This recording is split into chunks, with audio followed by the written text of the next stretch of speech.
जय हिंद दोस्तों, स्वागत है आप सभी का अपना परिवार समर्थ स्टडी एकेडमी के यूट्यूब चैनल पे।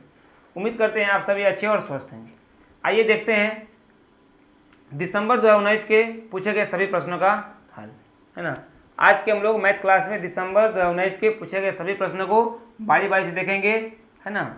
उसको समझेंगे और कुछ ट्रिक भी लेंगे ना, कैसे कैसे कॉन्सेप्ट के साथ ट्रिक भी सीखा जाएगा। आइए, पहला प्रश्न है, पूछा हुआ है 3 ब्रांड ए, बी तथा सी के पेन क्रमशः 10 रुपया, 12 रुपया और 24 के पैकेट में उपलब्ध है ना। रुपया ने मतलब है कि 3 ब्रांड ए, बी तथा सी के पेन 10, 12 और 24 के पैकेट में उपलब्ध है। ठीक है। यदि एक दुकानदार को तीनों प्रकार के पेन समान संख्या में खरीदने हैं तो उसके द्वारा खरीदने वाले, है ना, खरीदने जाने वाले पैकेट की न्यूनतम संख्या क्या हो। प्रश्न बोल रहा है, बहुत अच्छा प्रश्न है। प्रश्न को पहचानिए कि इस प्रश्न को कैसे हम लोग बना सकते हैं। न्यूनतम संख्या क्या होगी।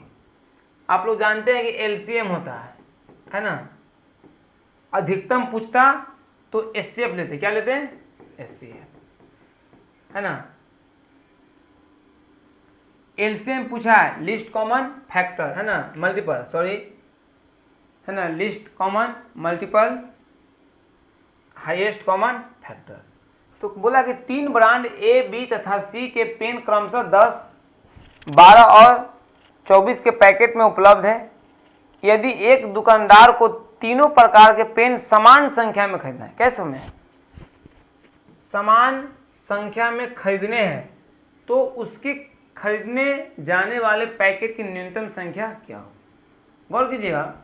तो आप सबसे पहले इस प्रश्न में क्या कीजिए, एलसीएम लीजिए, एलसीएम ऑफ, है ना, किस किस का, 10, 12 और 24 का। 10, 12, 24 का एलसीएम लीजिएगा तो आएगा कितना, 120। 120 गौर कीजिएगा। अब इसको भाग लगाइए, 10 से लगाइए कितना होगा, 12 टाइम में, 12 से लगाइए इसको 5 टाइम में, 12 सॉरी 10 टाइम है ना, 12 से 10 टाइम में, 24 से कितना है, 5 टाइम। इसका मतलब हुआ कि ए कितना संख्या में खरीदेगा, ए 12 की संख्या में खरीदेगा, बी 10 की संख्या में लेगा और सी कितना में, 5 में। यानी उसके द्वारा खरीदने जाने वाले पैकेट की न्यूनतम संख्या होगा ए का मान 10, बोले ए का मान 12, बी का मान 10, सी का मान 5, यानी 12, 10, 5 हो जाएगा। ठीक है, आगे बढ़ा जाए। नेक्स्ट क्वेश्चन बोला है एक वर्ग की भुजा 4 सेंटीमीटर है। बहुत अच्छा। इसे काटकर 4 बराबर भागों में विभाजित किया गया, है ना। प्रत्येक छोटे वर्ग, किसका, छोटका के, है ना, छोटका का क्षेत्रफल पूछ रहा है। तो एक वर्ग था, कोई बात नहीं, वर्ग था, है ना, ले लिए वर्ग।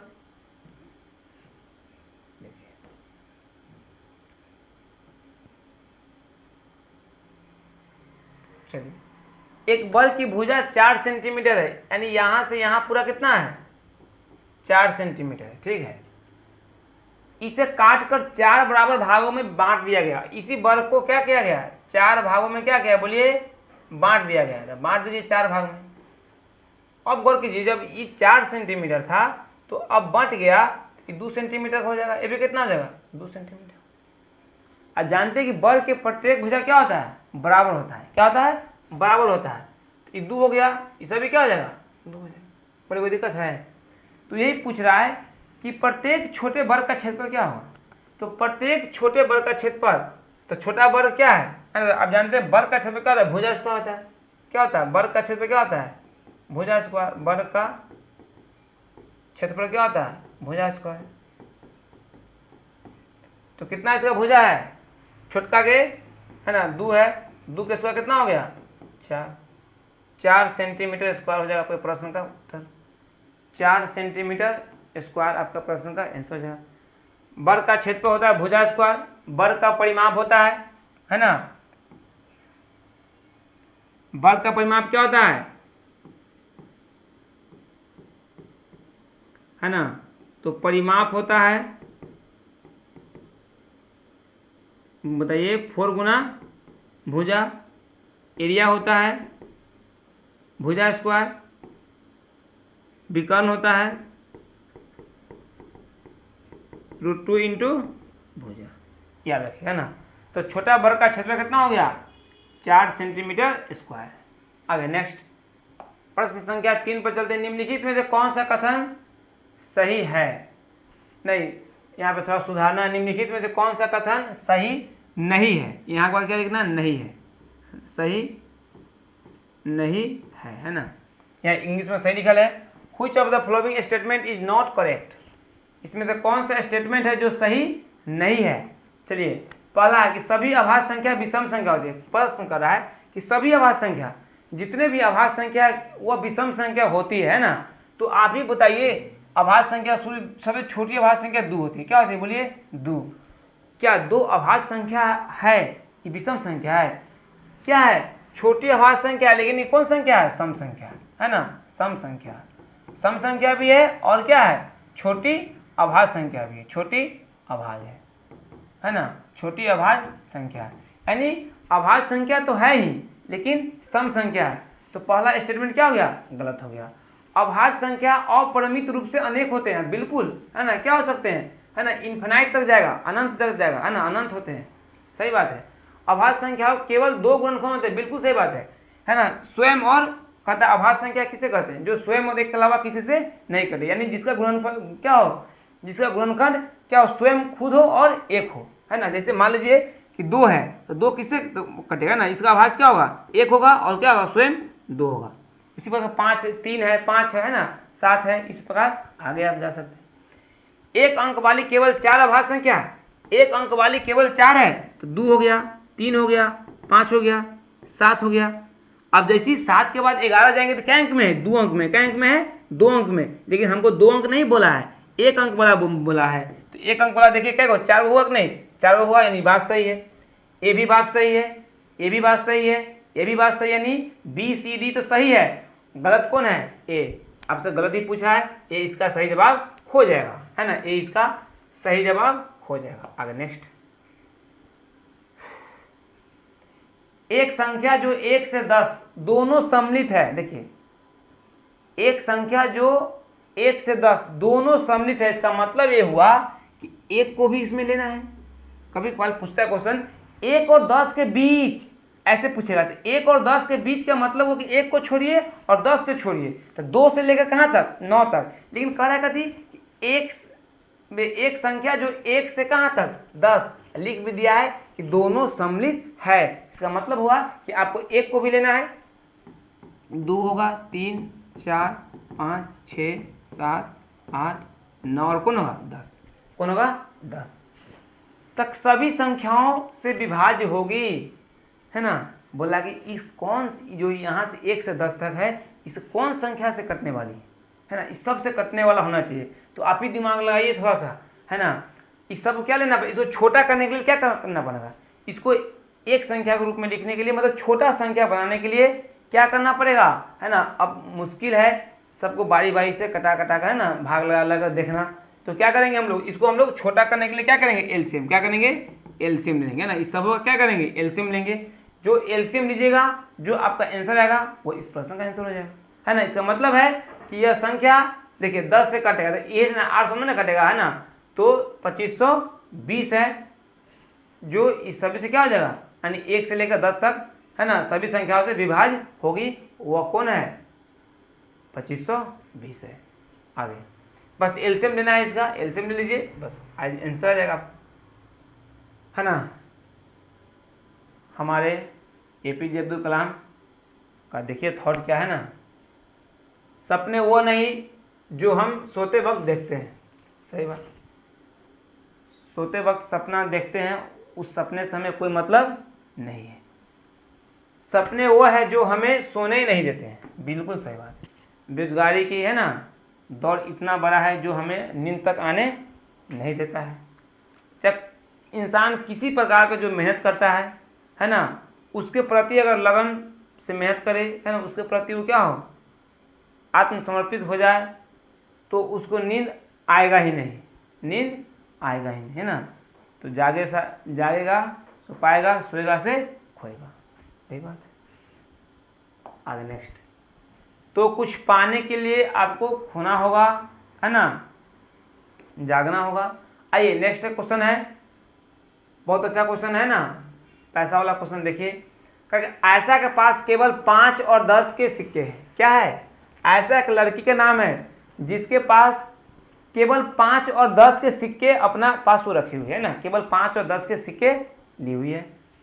यदि उसके पास सिक्कों की कुल संख्या 25 है, मतलब ये कहना चाह रही है कि जो 5 रुपया वाला 10 रुपया वाला का सिक्का है ना, वो नंबर में कितना है? 25, यानी 25 को वो रख ले, ठीक है, 25 को वो रखी हुई है। और उसका कुल वैल्यू है ना, वो 160 रुपया का धन है, यानी जो उसका कुल अमाउंट जो होगा, उसका कुल धन जो वैल्यू मिलेगा वो 160 है। तो उसके पास 5 और 10 के सिक्कों की संख्या, यानी 5 टकिया कै गो, 10 टकिया कै पीस रख ले है, ये आपसे पूछ रहा है। नहीं समझे बात को? यानी पूरा उसके पास, मानिए वो अपना पर्स में, पोटरी में वो 25 गो सिक्का रख ले है। अब ओकरा ई ना मालूम है कि 5 टकिया 5 रुपये वाला सिक्का कै गो है, 10 रुपये वाला सिक्का कै गो, वो मालूम नहीं है, लेकिन इतना बात मालूम है कि 25 गो संख्या में है। अब पूरा पैसा के योग जो मूल होता है वो 160 रुपया है। तो आपको बताना है कि 5 रुपया वाला सिक्का कै गो है उस थैला में, तक जहाँ भी है उसके पास, और 10 रुपया का सिक्का कै गो है। नहीं बनेगा। तो आप जानिए बात को, उसके पास कुल संख्या 25 है। तो ऑप्शन को देखिए, 18 7 के कितना हुआ? 25, यानी संख्या सबका कितना? 10 15 25, 15 10 25, 20 5 25।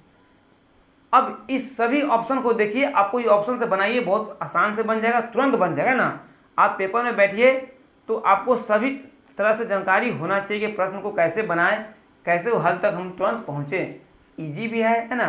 करा कहती है 25 को तो है, ठीक बात है, और कुल धन 160 है। इसका मतलब ये हुआ कि अगर वो 5 रुपये है, देखिए गौर कीजिएगा, ये 5 रुपया है, यहाँ रेशियो में लिख देगा वो 10 रुपया, ठीक है। तो 5 रुपया वाला अगर 18 गो सिक्का है तो 18 गुना 5 कितना हुआ? 90। बोले कोई दिक्कत है? अगर 10 रुपया वाला सिक्का कै गो लिए? 7 गो लिए, है ना, तो कितना हो गया? 10 7 70। दोनों के जोड़ेंगे 90 70 कितना हुआ? 160। तो 160 का तो धन मिल गया, है ना। 25 भी उसका कुल संख्या हो गया। तो 5 और 10 के सिक्कों की संख्या पूछ रहा है। अब नीचे भी चेक करेंगे, क्यों सभी ऑप्शन को चेक करके चेक लेंगे।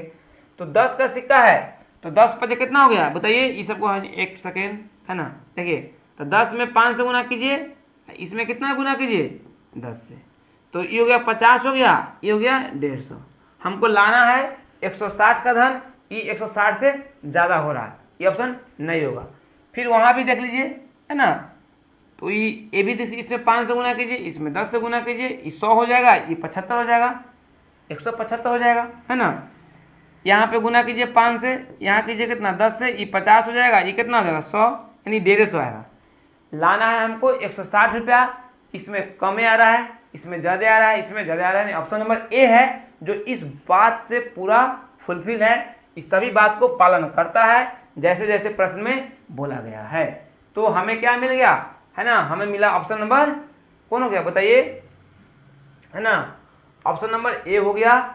ए हो गया मतलब 18 और 17 का मतलब ये हुआ कि 5 रुपया वाला सिक्का की संख्या 18 गो है, 10 रुपया वाला सिक्का की संख्या 7 गो है।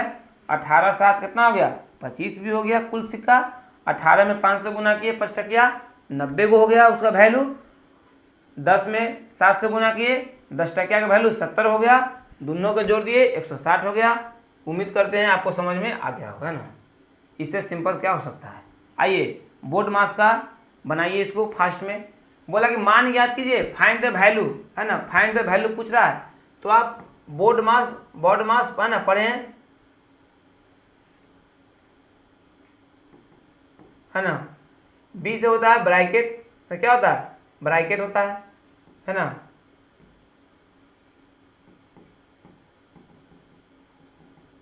ओ से होता है ऑफ, मतलब क्या होता है? का होता है।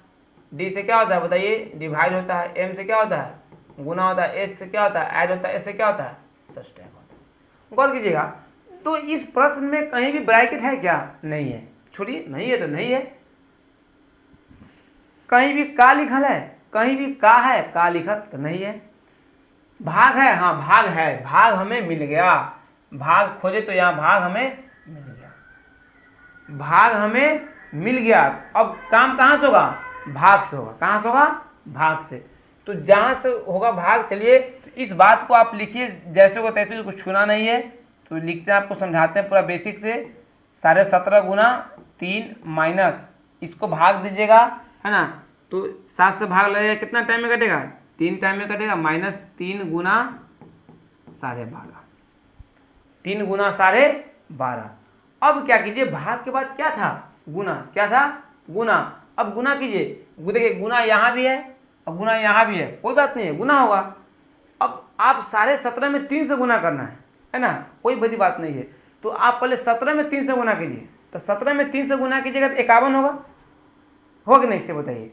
अब आपको आधा बच गया, तो आधा में 3 से गुना कीजिएगा, यानी 1.5 हो जाएगा। कितना होगा, 1.5। तो कितना जोड़िए, 51, 52 यानी 52.5, कितना होगा बोलिए, है ना। 51 और 1 कितना हो गया, 52, और आधा कितना हो गया, 52.5, यानी 52.5। बोलिए कोई डाउट है इसमें। -3 माइनस में 12.5 में 3 से गुना कीजिए, तो 12 में 3 से गुना कीजिएगा 36, आधा में 3 से गुना कीजिए 1.5, तो 36 1 37 आधा कितना हो गया, 37.5 हो गया। बोले कोई दिक्कत। अब क्या कीजिए, ये दोनों माइनस में है, ये दोनों कौन सी में है, माइनस में है। तो आप जानते हैं, है ना, ये 52.5 हो गया, माइनस माइनस में जोड़ हो गया, है ना। दोनों माइनस में, तो माइनस का चिन्ह होगा, क्रिया काम क्या का, प्लस होगा ना। तो दोनों को जोड़ दीजिए, 37.5 और 3 कितना हो जाएगा, 40.5। तो 52.5 में से 40.5 गया, है ना, इससे क्या हो गया, खत्म हो गया। तो 52 में से गया 40, कितना हो गया, 12। तो इस प्रश्न का उत्तर क्या हो गया आपका, 12। इस प्रश्न का सही जवाब क्या हो गया, 12। अच्छा क्वेश्चन था, है ना। गलत नहीं करना है पेपर में, अच्छा समझना है। आपको बेसिक यहाँ दिखा दिया गया है कि ब्रैकेट के काम करते हैं। इसमें भी ब्रैकेट में छोटी होगा, फिर क्या होगा, बोलिए मध्यम होगा, फिर बड़े ब्रैकेट काम करेंगे। उससे पहले रैंकिंग का पाई लगा उसका काम करेंगे ना। चलिए आगे। बहुत अच्छा क्वेश्चन है। इसे पिछले क्लास में हम लोग जो कराए थे मैथ का, उसमें भी इस प्रकार का क्वेश्चन था, है ना। फिर यह क्वेश्चन आ गया, यानी रिपीट हुआ है। यानी दिसंबर 2019 में ही 2 शिफ्ट में अगर परीक्षा हुई है, तो उसमें भी इस प्रकार के पेपर था। पिछले जुलाई वाला में, है ना, और दिसंबर वाला में भी ऐसा प्रश्न है। प्रीवियस ईयर का प्रश्न है, बोला कि एक बाग के वृक्षों में नीम की वृक्षों की संख्या 1/6 भाग है ना, 1/6वां भाग है। नीम को गौर कीजिएगा, किसका, हमने बोला था एक जगह लिखिए टोटल, है ना। नीम लिखिए, नीम, देखिए नीम लिख दिए, है ना। क्या लिख दिए, नीम। चलिए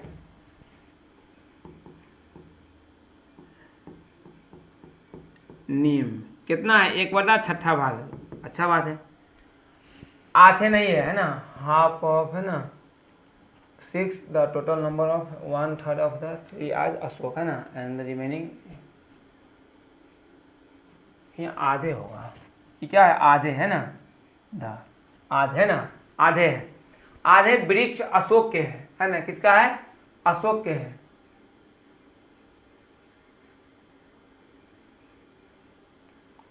चलिए देखते हैं बनाकर ना। तो आधे अशोक के हैं, आधे क्या हो गया, अशोक का। बोला कि शेष, है ना, यदि नीम के वृक्षों की संख्या 5 है, नीम के कितना वृक्ष है, 5 है, दिया हुआ है, कोई दिक्कत नहीं है। तो बाग में यूकेलिप्टस के कितने वृक्ष हैं, यूकेलिप्टस के कितने वृक्ष हैं, ये आपसे पूछ रहा है। यूकेलिप्टस के कितने वृक्ष है, गौर कीजिएगा। बहुत प्रश्न अच्छा, हम कुछ भी नहीं है इसमें, कोई दम नहीं है। बोला कि एक बाग के वृक्षों में नीम की वृक्षों की संख्या 1/6 भाग है, 1/6 लिख दिए। अशोक कितना है, 1/2 है। क्या है करना है, दोनों के जोड़ के शेष निकाल लीजिए। जो शेष बचेगा वो पेड़ क्या होगा, यूकेलिप्टस का होगा। दिया है गुना निकालना है, जो दिया उसे भाग निकालना है, गुना कर दीजिए। तो ये दोनों का एलसीएम क्या आएगा, 6। क्या आएगा, 6। 6 से ये 1 टाइम में कटेगा, ये किससे कटेगा, 3 टाइम में। तो 3 1 4 को तो पेड़ हो गया, 3 1 कटी का हुआ, नीम के हुआ। तीनों का दिया हुआ, अशोक का हुआ, तो 3 1 4 पूरा कितना था 6, 6 गो में 4 गो पेड़ हो गया, तो कै गो पेड़ बच गया 2 गो। एक मतलब है कि यूकेलिप्टस का पेड़ की संख्या कितना है 2 गो है ना। तो यहाँ 2 आया है ना, तो पूछा आपसे कथी यदि नीम के वृक्षों की संख्या 5 है, देखिए नीम की वृक्षों की संख्या कितना है 5, यही दिया है, जो दिया है तुलना, तो नीम की तुलना नीम से, तो नीम की कितना है 5 दिया हुआ है, लेकिन यहाँ कितना है रेशियो में 1 है। तुलना मतलब भाग, निकालना उसे गुना, मैथ बनाना है, बस 3 बिंदु को ध्यान रखिएगा, है ना। देखिए बस इतने पर मैथ बनता है, खत्म कहानी। पहला डॉट, दूसरा तीसरा, जो दिया है उसे तुलना निकालना है गुना, जो दिया है तुलना निकालना है गुना, बस और कुछ नहीं। इस पर आपको प्रश्न को लाना है हर हाल में। तो यहाँ दिया है यदि नीम की वृक्षों की संख्या 5 है तो नीम की तुलना नीम से, तो 5 की तुलना मतलब भाग, नीम कितना 1 निकालना है, यूकेलिप्टस यहाँ कितना है 2 गुना कर दिए, 5 गुना कितना हो गया 10, यानी यूकेलिप्टस कितना हो गया 10, यानी ऑप्शन नंबर बी हो जाएगा इस प्रश्न का सही जवाब। नेक्स्ट प्रश्न संख्या 8 है ना। देखिए प्रश्न संख्या 8 को देखिए, इस प्रश्न में थोड़ा आपको समझा देते हैं 1 मिनट में ना। इसमें कुछ त्रुटि है, जैसे मान लीजिए कि पॉइंट अनुमान वास्तविक मान है, तो इसमें अगर अंतर भी देखते हैं तो क्या रहा है, सब में 0 आ रहा है, देखिए ना, है ना, क्या है 0 है। तो इस घटना में सबसे कम अनुमानित प्रश्न कौन हो सकता है, इस घटना में इस सब में लगभग क्या है 0 ही आ रहा है। तो इस कुछ प्रश्न में कुछ क्या है, एक से अधिक आंसर होगा ना, इसका DI मतलब ज्ञात नहीं कर सकते, इसका आंसर है जो हम लोग कुछ डाटा इसमें गड़बड़ी है, इसे कारण इस क्वेश्चन को होल्ड करते हैं ना, इसको हटाते हैं, है ना, गलत टाइप हो गया होगा ना। अब है निम्नलिखित, है ना, निम्नलिखित है ना, निम्नलिखित है ना, इसको निम्नलिखित कर लीजिएगा।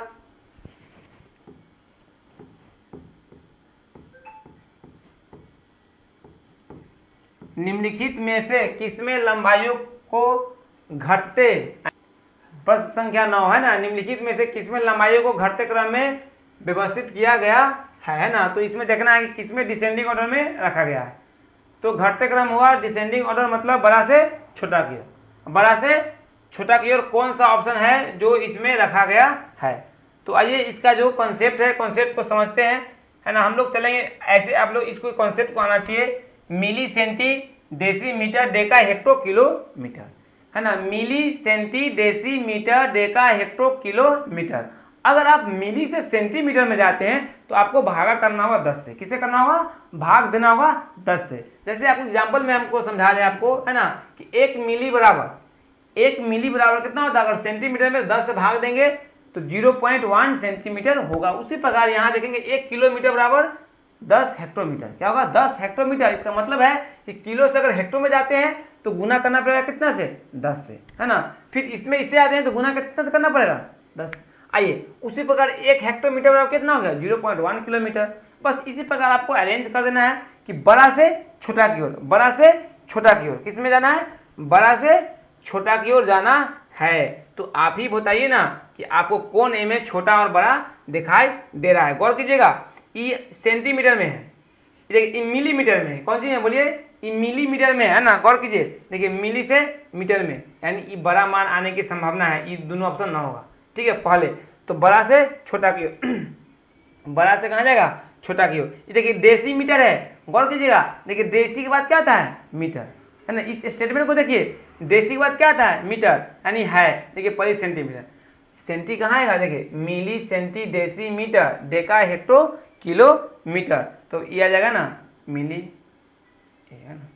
तो आपको किसमें हो गया, बढ़ते क्रम में, है ना, सजाना था, हाँ, घटते क्रम में ना आपको लगाना है, आपको लग गया, नहीं ऑप्शन नंबर डी हो गया ना इसका। एक 180 सेंटीमीटर लंबी तार को एक आयत के रूप में दिया गया है ना, बहुत अच्छा प्रश्न है। इसको देखिए, बोला कहती एक 180 सेंटीमीटर लंबी तार है।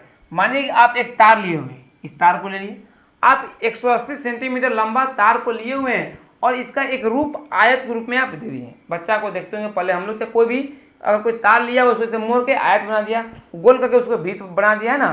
तो उस कहा कहती वो आयत तो क्या किया, वो एक लंबा तार के रूप में, है ना, मोड़ा, तो उससे क्या बन गया बोलिए, आयत का रूप दे दिया। आयत हो गया, ये आयत का रूप दे दिया। चलिए ठीक है, दे दिया है ना। यदि आयत की चौड़ाई 30 सेंटीमीटर है, चौड़ाई मतलब कहाँ है, यहाँ 30 सेंटीमीटर है ना। तो आइए देखिए आयत के बारे में कुछ जानिए, है ना। आयत से क्या जान सकते हैं, बस मेन बात है। तो आयत का परिमाप कितना होता है, 2 इंटू लंबाई जोड़ चौड़ाई होता है। क्षेत्रफल क्या होता है, L गुना बी होता है। विकर्ण क्या होता है, √L² प्लस बी स्क्वायर होता है ना। यदि आयत की चौड़ाई 30 है तो इसकी लंबाई क्या होगा। आप गौर कीजिएगा, 180 सेंटीमीटर लंबाई तार के एक आयत के रूप में दिया। जब भी बोले कि आयत के रूप में देना, चाहे कुछ तार को मोड़ना, कुछ के रूप में देना, इसका मतलब उसका परिमाप के बारे में बोला। देखिए गलाना पिघलाना बोलेगा तो आयतन होता है, लेकिन यहाँ उसका रूप दे रहा है, यानी तार वही है, न तार को काटा गया है न गलाया गया है, वही तार को मोड़कर एक आयत का रूप दे दिया गया है। इसका मतलब है कि आयत का परिमाप दिया है। तो परिमाप आप जानते हैं, अभी लिखा है क्या होता है, 2 इंटू है ना, 2 इंटू L प्लस बी बराबर 180 है। कितना है, 180 है। 2 से कटेगा 90 बार टाइम में, है ना। कितना कटेगा, 90 टाइम में कटेगा, है ना। 90 टाइम में कट जाएगा ये, है ना। 90 टाइम में कट जाएगा। और आपको बोला कि बी के मान 30 दिया हुआ है, बी के मान 30 दिया हुआ है, तो L प्लस 30 है ना बराबर में 90। तो L का मान कितना हो जाएगा, 90 में जाकर 30 क्या हो जाएगा बोलिए, घट जाएगा, है ना। तो कितना हो जाएगा बोलिए, L बराबर कितना हो जाएगा, 60। कितना हो जाएगा, 60। L का मान कितना हो जाएगा, 60 सेंटीमीटर, है ना। यानी L का मान कितना हो गया, 60। यानी ऑप्शन नंबर बी आपका प्रश्न का आंसर हो गया, है ना। चलिए नेक्स्ट क्वेश्चन देखेंगे हम लोग। प्रश्न संख्या 11 देखेंगे। कक्षा 2 के छात्रों को 44 लिखने के लिए कहा गया तो कुछ ने 404 लिख दिया। क्या लिख दिया, 404 लिख दिया, है ना।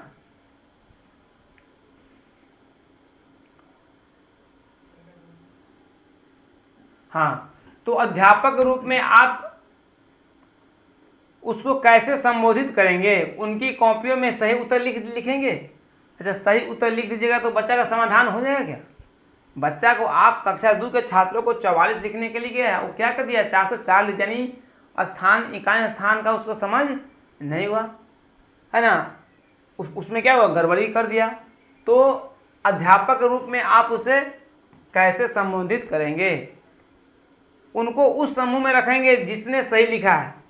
अब बोलेंगे जाओ बगल वाला बच्चा है ना, रोल नंबर 1 है, वो अच्छा लिखा है, तुम भी जाओ कॉपी में से उतार लो।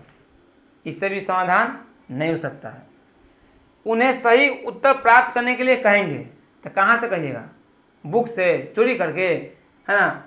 उन्हें मूर्त पदार्थों से विनिमय नियम समझाएंगे, है ना। इससे बच्चा क्या हो जाएगा, है ना, स्थान है ना लिखना सही हो सकता कर लेगा इसे। तो मूर्त मतलब क्या हुआ, जो पदार्थ उसके सामने है, जिसमें बच्चा देख सकता है ना, देख सकता है, जिसमें वह देखकर उस क्या करेगा, विनिमय नियम को समझ सकता है। इसी आपका आंसर हो जाएगा कौन, ऑप्शन नंबर बी इसका सही जवाब हो जाएगा, बी हो जाएगा करेक्ट। आगे 12 नंबर क्वेश्चन है ना। बोला है ये भी बुझौती है ना, पहेली है, इसको पढ़िए।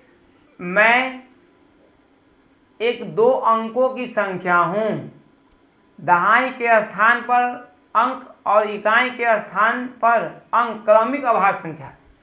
मैं 2 अंकों की संख्या हूं, बिल्कुल सही है, सब 2 अंकों के हैं, और इकाई और दहाई का जो अंक है वो क्रमिक अभाज्य है, मतलब लगातार में क्या है, अभाज्य है। गौर कीजिए, तो यहाँ पे सब अभाज्य है, 5 भी अभाज्य है, 7 भी अभाज्य है, लेकिन हाँ चलिए ठीक है सब अभाज्य है, लेकिन यहाँ देखिए 13 होगा कि इत पर ही नहीं होगा, इसको हटा दीजिए। अभाज्य संख्या शून्य होती है, सबसे छोटी अभाज्य संख्या 2 होती है, क्या होती है, 2। तो क्रमिक अभाज्य संख्या बोल रहे हैं, ठीक है। अंकों का योग 3 और 4 का गुणज है, क्या है, 3 और 4 का मल्टीपल है ना। तो आइए इसको जोड़िए, अंकों का योग कितना होगा, 7 5 कितना हो गया, 12, कितना हो गया, 12। देखिए है ना, इसको जोड़िएगा कितना आएगा, 12, इसको जोड़िएगा 7, इसको जो जोड़िएगा कितना आएगा 5, इसको जो ये तो होगा ही नहीं, हटा दीजिए, है ना, ये तो होगा ही नहीं, हटा दीजिए। तो मैं 2 अंकों की संख्या हूँ, दहाई के स्थान पर अंक और इकाई के स्थान पर अंक क्रमिक अभाज्य संख्या है, अंकों का योग 3 और 4 का गुणज है। तो 3 और 4 का मतलब का 12 होना चाहिए, नहीं होगा, है ना। तो अब 2 में आइए, यह होगा क्या, देखिए ना 3 2 कितना हुआ 5, तो अंकों का योग 3 और 4 का गुणज है, तो 5 उससे कटेगा ना, कटेगा, है ना, आगे ना करेगा 5 का पास में। देखिए तो 3 और 4 का गुणज कौन है 12 है, तो यानी ऑप्शन नंबर, है ना, ए हो गया, यानी 57, है ना, अभाज्य संख्या भी है ना, इकाई भी है और दहाई पर भी अभाज्य संख्या है, और उसका योग किए तो 12 आया, और ये 3 और 4 का गुणज भी है। आगे नेक्स्ट प्रश्न संख्या 13 को देखेंगे। एक रेलवे स्टेशन पर कार पार्किंग की दर निम्न रूप से चित्र की गई है। 2 घंटा आप जाते हैं रेलवे स्टेशन पर, कहीं आपको जाना है एग्जाम देने, चाहे कहीं भी जाना है घूमने, तो आप क्या करते हैं, अगर आप बाइक से जाते हैं तो आप चाहते हैं कि हम रेलवे स्टेशन पर गाड़ी लगाना चाहते हैं, तो उसी गाड़ी लगाने के लिए आपसे टिकट लेता है ना, टिकट देता है और उसके बाद क्या पैसा आपसे लेता है। तो गाड़ी रखने के लिए टिकट कटवाते हैं, जाने के लिए भी टिकट कटवाते हैं, जैसे प्लेटफॉर्म टिकट हुआ तो वहाँ लिखा था कि इतना घंटा के लिए इतना रुपया लगेगा ना, फिर उतना घंटा अगर बीत जाता है तो फिर आपको टिकट कटवाना पड़ता है। उसी प्रकार करा कि एक रेलवे स्टेशन पर कार पार्किंग की दर निम्न रूप से आपको दिया गया, इस चार्ट आपको मिला है कि कैसे कैसे कितना देर के लिए कितना रुपया शुल्क देना होगा, उस कहाँ पार्किंग वाले लिखो। तो 2 घंटा तक कार लगाया, 2 घंटा तक कार लगाया 50 रुपया, 2 घंटा से ऊपर और 5 घंटा तक 75 रुपया, 5 घंटा का पश्चात यानी 5 घंटा के बाद तो 8 घंटे तक प्रति अतिरिक्त घंटा 10 रुपया, 8 घंटे से ऊपर और 12 घंटे तक कितना 150 रुपया, 12 घंटा से ऊपर और 24 घंटा तक कितना 250 रुपया। यानी आपको समझा दिया कि 2 घंटा तक लगता है 50 रुपया, 2 घंटा से 5 घंटा तक में 75 रुपया, 5 घंटा के बाद लगाइएगा तो 8 घंटा तक प्रति अतिरिक्त घंटा 10 रुपया, है ना। 8 घंटा से ऊपर और 12 घंटा तक लगाइएगा तो 150 रुपया, 12 घंटा से ऊपर और 24 यानी पूरे 24 घंटा लगाइएगा ना, 12 घंटा ऊपर 24 घंटा तो 250 रुपया देना पड़ेगा। पढ़िए क्या कर रहा है, राजीव ने अपनी कार 7 AM पर, कहाँ पे बोलिए 7 AM यानी सुबह के सुबह ना गया, पार्क किया और उसी दिन यानी उसी दिन, है ना, लेने वह 4:30 PM पर आया, मतलब कहीं गया होगा, है ना। तो सुबह में गए और शाम में क्या हुए आ गए, तो उसे कितने रुपये भुगतान करना होगा। तो ये तो देखिए पहले कि वो कितना घंटा पार्किंग में गाड़ी उसका रहा। तो 7 से 4:30 चलना है, तो 7 जोड़िए 8 9 10 11 12 13, है ना, 12 1 2 3 4 यानी 9 घंटा 30 मिनट, यानी 9.5 घंटा, कितना हो गया 9.5 घंटा, यानी 9 घंटा 30 यानी 9.5 घंटा क्या हुआ बताइए, वो गाड़ी पार्किंग किया। अब खोजिए ऊपर तालिका में, है ना, 9 घंटा से ऊपर, देखिए 8 घंटा से ऊपर और 12 घंटा तक कितना रुपया देगा 150 देगा ना। तो 9.5 घंटा कहाँ है, 8 घंटा से ऊपर है कि नहीं, अब 12 घंटा तक में अंदर है कि नहीं, तो आपको उसका शुल्क कितना देना पड़ेगा 150, यानी ऑप्शन नंबर बी हो गया, बस कुछ नहीं था इसमें, है ना। चलिए नेक्स्ट प्रश्न संख्या 14 है ना, बहुत अच्छा प्रश्न है। बोला कि आरोही क्रम में व्यवस्थित करने पर निम्नलिखित में से कौन सी तृतीय स्थान पर आएगा। इसको आप पहले क्या कीजिए कि आरोही क्रम में व्यवस्थित कीजिए, यानी असेंडिंग ऑर्डर में आपको क्या करना है ना, इसको लगाना है।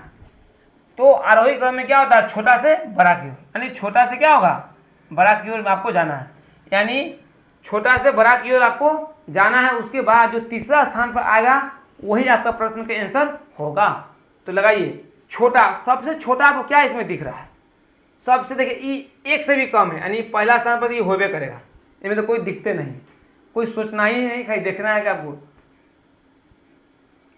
पहला स्थान पे, या इसको आप सभी डिजिट्स को भी बराबर कर सकते हैं। जैसे हमने अभी थोड़ा देर में समझिए, समझाने के लिए आपको समझा रहे हैं ना, 070 ऐसे लिख सकते हैं इसको, है ना। इसको हम यानी सभी दशमलव को हम बराबर करेंगे, सबसे क्या बोलिए दशमलव स्थान क्या करेंगे बराबर करेंगे, है ना। इसको हम क्या लिख सकते हैं, ऐसे लिख सकते हैं, 3 अंक है ना, हो गया 3 अंक पीछे दशमलव, सबको 3 अंक दशमलव, है ना। इसको लिख, तो हाइटे है, इसमें तो कुछ करना ही नहीं है ना, इसको भी कुछ नहीं करना है, वो तो खुद पे खुद है, सेट है। और इसको करने के लिए 0 पॉइंट था ना 770। आइए देखिए, तो अब आपको इसमें अब आपसे बन जाएगा, अब आपसे तुरंत बन जाएगा। देखिए तीसरा स्थान पर लाना है, दिमाग लगाइए, है ना। अब आप थोड़ा देर के लिए दशमलव को भूल जाइए, थोड़ा देर के लिए दशमलव को भूलिए, और ये देखिए कितना है, और ये देखिए 7 है ना, तो ये दूसरा स्थान पे आ जाएगा। तीसरा स्थान पर कौन है बताइए, है ना 707, क्या आ जाएगा 770, है ना। चौथा स्थान पे ये 7707 कितना हो गया, पांचवा स्थान। तो आपसे क्या पूछा है, तीसरा स्थान पर कौन होगा, तो तीसरा स्थान पर कौन दिखाई दे रहा है 7.07, 7.07, यानी ऑप्शन नंबर कौन होगा, सी हो जाएगा। सी आपका प्रश्न का आंसर हो जाएगा, सी इज द राइट आंसर, है ना। आइए प्रश्न संख्या 15 है ना, एक क्लास का अंतिम क्वेश्चन होगा। इस प्रश्न को हम लोग देखते हैं।